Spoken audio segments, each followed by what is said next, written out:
Welcome to my channel Mithai blogs. তো আজকে আমরা একটা নতুন একটি ভিডিও নিয়ে চলে এসেছি। দেখতেই পাচ্ছেন আমরা পুরীতে শ্রী গৌরবিহার আশ্রমে রয়েছি। তো আমরা ধীরে ধীরে প্রবেশ করছি, আপনারা দেখতেই পাচ্ছেন, এবং টাইমিংটাও দেখতে পাচ্ছেন। সকাল 7টা থেকে 12:30 পর্যন্ত কিন্তু খোলা থাকে, বিকেলেও 3টে থেকে 5টা পর্যন্ত।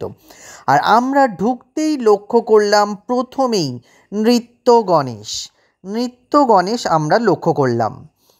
তো এই পর্বে আপনাদের কিছু তথ্য আমরা দিয়ে রাখি।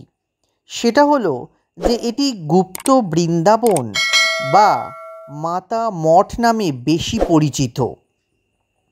এটি গীতাঞ্জলি রোড, পুরীর উপকণ্ঠে বালিয়াপান্ডা হাউজিং বোর্ড কলোনিতে অবস্থিত, এবং পুরীর শ্রী জগন্নাথ মন্দিরে আসা যে কোনো পর্যটক বা ভক্তরা এখানে আসতে একদমই মিস করেন না। মন্দিরের বাইরে কয়েকটা সারি দোকান রয়েছে। এই মন্দিরটি প্রায় 150 বছরের পুরানো, এবং এখানকার বিশেষত্ব হলো এখানে শৈব ও বৈষ্ণব ধর্মের সমস্ত দেবদেবী পাওয়া যায়। সংক্ষেপে এটি একটি বিশাল অঞ্চলে সুশৃঙ্খলভাবে স্থাপন করা বিভিন্ন দেবতা এবং বিভিন্ন ভাস্কর্যের সমষ্টি, যাতে এটি মনোযোগ আকর্ষণ করে এবং এখানে আসা যে কোনো ভক্তের মনে পবিত্রতার অনুভূতি নিয়ে আসে। এই আশ্রমটি সাধু গৌরাঙ্গের নামে নামকরণ করা হয়েছে, এবং তারা সাধারণত বৈষ্ণব ঐতিহ্য অনুসরণ করত, কিন্তু কখনো শৈব ধর্মের প্রতিও বিরোধিতা করেনি। এই জায়গাটি যে কেউ ঘুরতে আসবে তার জন্য মাথাপিছু 10 টাকা এন্ট্রি ফি রাখে, এবং এখানে কিন্তু মোবাইল, ছবি বা ভিডিওগ্রাফিতে কোনো রকম বিধিনিষেধ নেই। এখানে ভগবান জগন্নাথ, ভগবান রাম এবং ভগবান কৃষ্ণের একাধিক মূর্তি রয়েছে। একইভাবে শ্রীকৃষ্ণের ভজন গাওয়া মীরার একটি মূর্তিও পাওয়া যায়। বুদ্ধের একটি মূর্তি এবং এর পাশে বিশাল কালো শিবলিঙ্গম রয়েছে, যেটা আমরা ওখানেই প্রত্যক্ষ করতে পারব। রামধুন জপ করতে থাকা হনুমানজির সোনালি রঙের একটি বিশাল মূর্তি আমরা কিন্তু চাক্ষুষ করতে পারব। পুরো মন্দির প্রাঙ্গণ শ্রী গৌরবিহার আধ্যাত্মিক চ্যারিটেবল ট্রাস্ট পুরী দ্বারা পরিচালিত।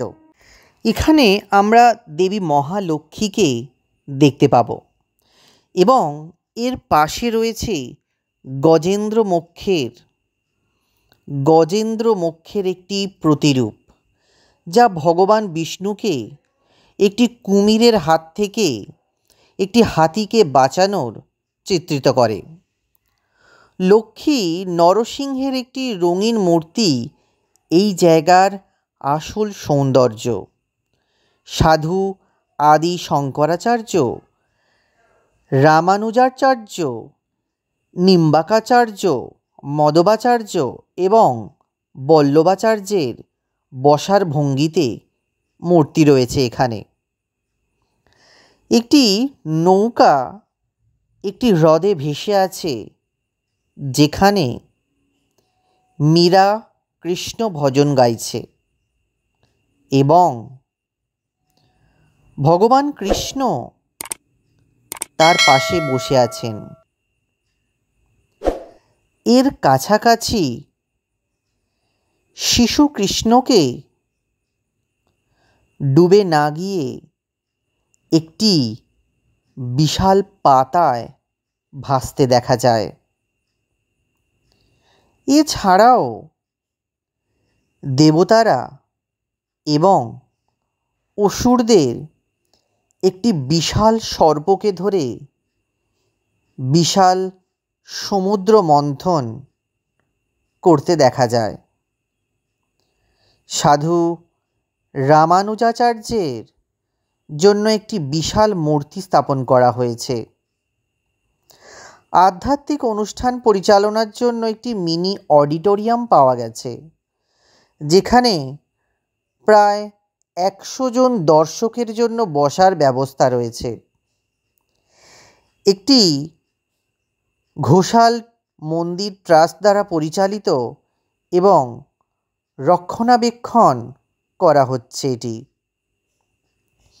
এই মন্দিরের সময় আরও একবার আপনাদের মনে করিয়ে দিই, সকাল 7টা থেকে দুপুর 12:30 এবং বিকাল 3টে থেকে বিকাল 5টা পর্যন্ত।